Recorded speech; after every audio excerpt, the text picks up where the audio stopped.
Hi everyone, welcome back to my another video. बहुत दिन हो गए मैंने कोई वीडियो नहीं डाली बिकॉज आजकल बहुत ज़्यादा बिजी स्केड्यूल चल रहा है। जैसे कि आप सबको पता ही है, मैं होटल में जॉब करती हूँ and I am in New Zealand right now. और अभी यहाँ पे समर सीजन है और बहुत ज़्यादा बिजी होता है समर में। तो आज की वीडियो पे मैं कुछ आपको डेली वीडियो, डेली ब्लॉग वगैरह नहीं दिखाने वाली हूँ। आज की वीडियो पे मैं अपनी पर्सनल एक्सपीरियंस आपके साथ शेयर करने वाली हूँ।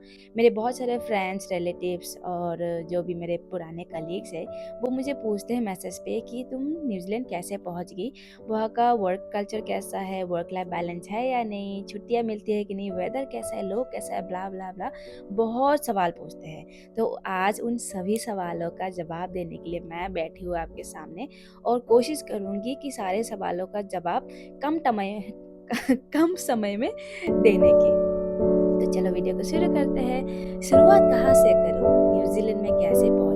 तो न्यूजीलैंड के जॉब के लिए आपको यहाँ के तरीके से सीवी जो होती है, अपनी बायोडाटा जो होती है, वो यहाँ के अकॉर्डिंग आपको बनानी पड़ती है और वो आसानी से गूगल में आपको मिल जाएंगे उसके फॉर्मेट। तो आपको अगर न्यूजीलैंड में कभी भी जॉब अप्लाई करनी हो तो आप वहाँ से ले सकते हो। उसके अलावा 3-4 राउंड होते हैं सिलेक्शन से लेके ज्वाइनिंग तक। और उसके बाद आप मतलब पूरा 1 महीने का प्रोसेस होगा, वीज़ा, मेडिकल, बहुत कुछ होता है उन सबको मिला के। और फाइनली आप न्यूजीलैंड में आ जाओगे। न्यूजीलैंड पहुंचने के लिए आपको बहुत लंबी फ़्लाइट लेनी पड़ती है गाइस, क्योंकि इंडिया से न्यूजीलैंड के लिए डायरेक्ट फ़्लाइट नहीं है। तो आपको बीच में एक लेओवर लेनी ही होती है। कोई भी कंट्री हो सकती है, Dubai, Singapore, Malaysia, Thailand, Hong Kong, कुछ भी हो सकता है, बट डायरेक्ट फ़्लाइट नहीं है। जैसे ही आप न्यूजीलैंड में लैंड करोगे, यहाँ का ब्यूटी देख के आप पागल हो जाओगे।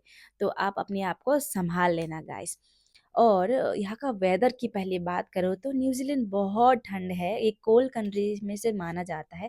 तो न्यूजीलैंड में ठंड तो 12 महीने रहता है, बट वो भी डिपेंड्स करता है आप किस जगह पे रहते हो और कितनी ठंडी होती है। क्योंकि न्यूजीलैंड 2 हिस्सों में बटे हुए हैं, south island and north island. North island जो है वो थोड़ा सिटी एरिया है, पॉपुलेटेड है, तो इसलिए वहाँ पे ठंडी कम रहती है और स्नोफॉल वगैरह भी नहीं होती है।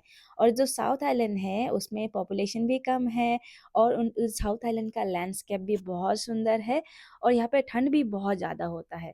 जैसे कि मैं अभी हूँ साउथ आइलैंड की वेस्ट कोस्ट एरिया में, तो यहाँ पे ज़्यादा मतलब बारिश ज़्यादा होती है, ठंड इतनी कम होती है, विंटर में तो होती है, बट समर में प्रॉपर गर्मी भी आपको फील होगी। मतलब 25 डिग्री मैक्सिमम होता है, उससे ज़्यादा नहीं जाता है। Not like 40-50 degree like in India, वैसा नहीं होता है, बट यहाँ का गर्मी भी आपको फील होती है।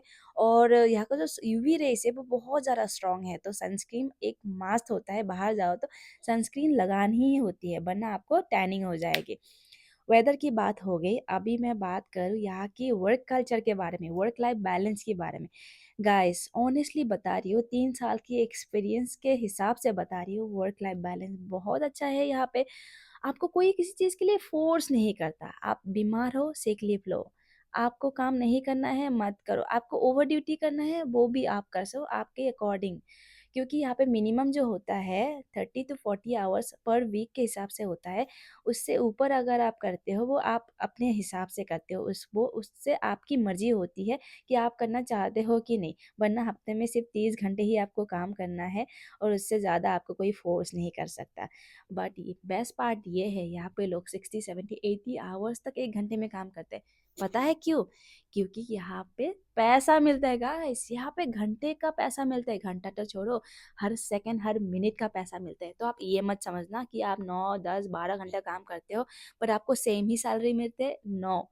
जैसे कि इंडिया में हमें महीने में एक फिक्स सैलरी होती है, यहाँ पे 30 आवर्स फिक्स होती है, बट उससे ऊपर जितना भी आप करो वो आपके हिसाब से एडिशनल आपके सैलरी में ऐड होती है। तो कितनी अच्छी बात है गाइस। ऊपर से वो हॉलीडे हो, कुछ स्पेशल ओकेजन हो, उसमें उस दिन पे अगर आप काम करते हो, आपको 1.5 मिलते हैं सैलरी, मतलब 1.5 घंटे के हिसाब से सैलरी मिलती है।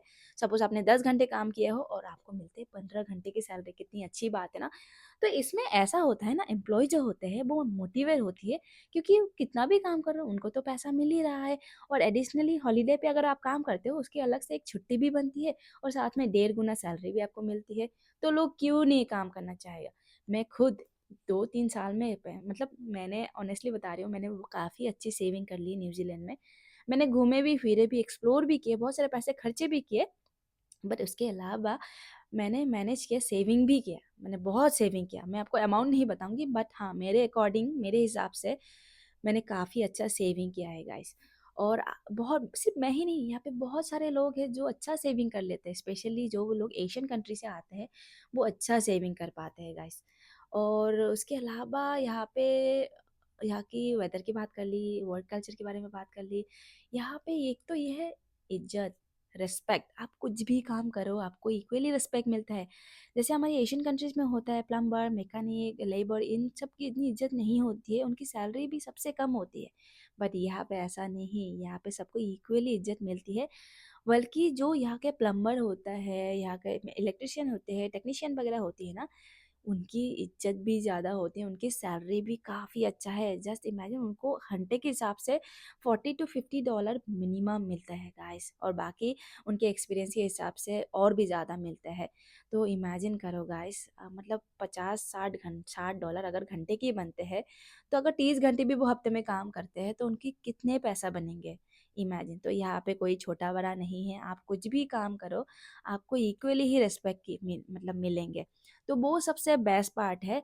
एंड टॉकिंग अबाउट यहाँ के कल्चर के बारे में, यहाँ का माउरी कल्चर है, जो न्यूजीलैंड के लोकल लोग हैं वो माउरी है, वो बहुत सिंपल है, बहुत सिंपल लाइफ जीते हैं, उनकी कल्चर भी बहुत सिंपल है। मतलब वो, और काफ़ी यहाँ के लोग वेलकमिंग होता है।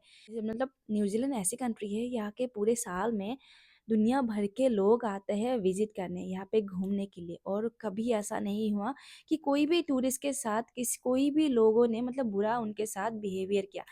तो जो भी आते हैं ना, वो सब अच्छे ही बोलते हैं कि यहाँ के लोग बहुत ज़्यादा फ्रेंडली है, बहुत ज़्यादा हेल्पफुल नेचर है, और मैंने खुद भी वो एक्सपीरियंस किया। सो आई एम सो हैप्पी कि मैं यहाँ ऐसी एक जगह पे काम कर रही हूँ, जहाँ के लोग इतने हेल्पफुल है, जहाँ के वर्क कल्चर इतने अच्छे हैं। और मतलब काफ़ी, मतलब मैं अगर बोलती हूँ, मतलब 100% से 95% यहाँ की चीज़ अच्छे है। 5% में आपको लगेंगे कि एशियन कंट्री अच्छे है। बाकी तो मैं बोल सकती हूँ यहाँ का खान-पान, रहन-सहन, वेदर सब कुछ अच्छा ही है, मैं बोल सकती हूँ। उसके अलावा अगर मैं एजुकेशन और मेडिकल की बात करूँ, एजुकेशन एंड मेडिकल के यहाँ पे मतलब बच्चों के लिए एजुकेशन 12th तक कंप्लीट फ्री है। गवर्नमेंट पे करता है, मतलब full of free until 12th तक। मेडिकल भी सेम, मेडिकल भी पूरा फ्री है। जैसे यहाँ के आप रेसिडेंट होते हो ना, आपको पूरा हर चीज़ सरकार का बेनिफिट आपको मिलता है। अगर आप रेसिडेंट नहीं भी हो, अगर आप मतलब वर्क वीज़ा पे हो, तो भी आपका मेडिकल फ्री होता है। और आपके वर्क अगर आप वर्क वीज़ा पे भी हो, तो भी आपके बच्चे फ्री ऑफ कॉस्ट एजुकेशन ले सकते हैं 12th तक। तो ये अच्छी बात है। बट 12th के बाद जो हायर एजुकेशन होता है, उसके लिए डेफ़िनेटली पेरेंट्स उनको पे करना पड़ता है। बट यहाँ पे जो बच्चे हैं, वो 15-16 ईयर्स के बाद ही वो एलिजिबल हो जाता है काम करने के लिए। तो वो अपने पार्ट टाइम भी जॉब करते हैं अपने पॉकेट मनी निकालने के लिए, वो भी अच्छी बात है। पढ़ाई के साथ-साथ वो अपने खुद के खर्चे भी खुद ही निकालते हैं। और बहुत सारे बच्चे तो ऐसे हैं, 12th के बाद पढ़ाई मतलब जॉब करके पैसा सेविंग करते हैं, फिर वो सेविंग के पैसे से हायर एजुकेशन खुद ही, अपना हायर एजुकेशन के पैसा खुद ही चुकाते हैं, वो भी बेस्ट पार्ट है।